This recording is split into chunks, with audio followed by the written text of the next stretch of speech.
Esta es la segunda parte del audio, el temor al pecado. Si un niño no posee esta base, si su corazón y mente jóvenes no han sido cultivados y moldeados de este modo como la verdadera base primigenia, el conocimiento y la sabiduría, no perdurará por mucho tiempo. Por supuesto, lo que esta enseñanza quiere significar en definitiva no es tanto que el temor al pecado debe ser primero cronológicamente, sino en importancia. Educar a una persona sólidamente en el temor al pecado puede ser necesario para comenzar el conocimiento a la información básica sobre cómo servir al Todopoderoso y actuar en consecuencia. Tal como observa sabiamente Hillel, un ignorante no puede ser piadoso.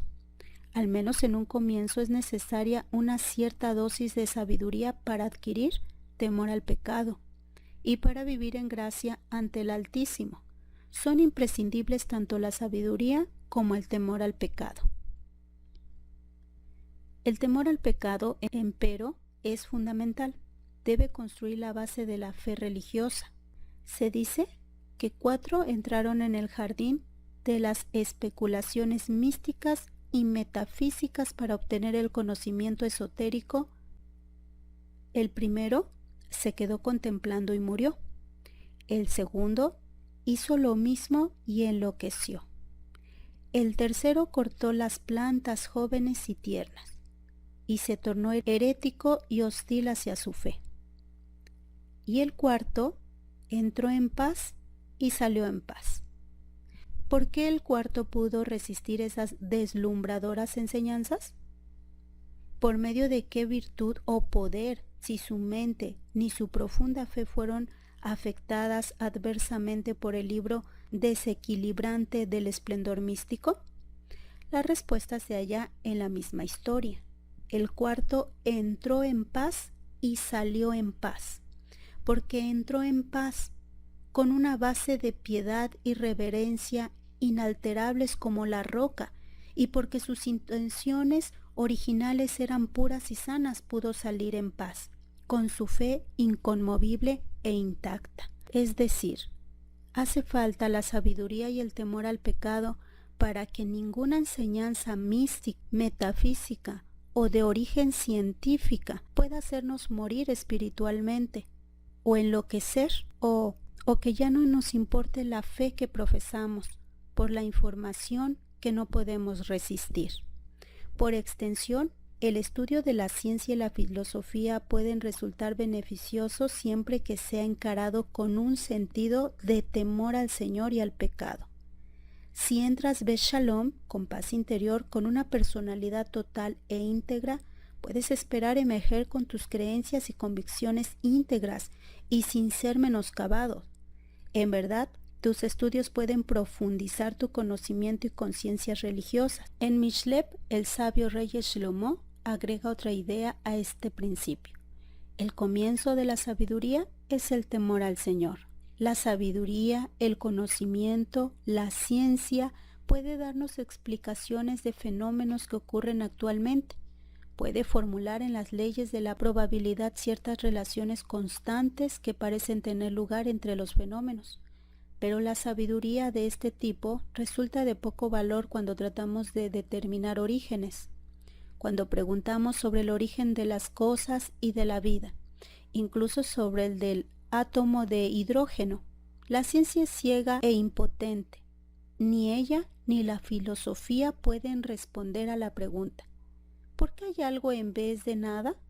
Y tampoco ayudará a consagrar más tiempo a la ciencia para descubrir la respuesta, pues carece de herramientas para hacerlo. Las preguntas relativas a comienzos y orígenes y a los finales están en principio más allá de la competencia y el alcance de la ciencia. Para determinar estos presupuestos básicos y estos principios primordiales, a fin de hallar la esencia para resolver cuestiones de valor, debemos dirigirnos al dominio de la religión, al mundo de la fe.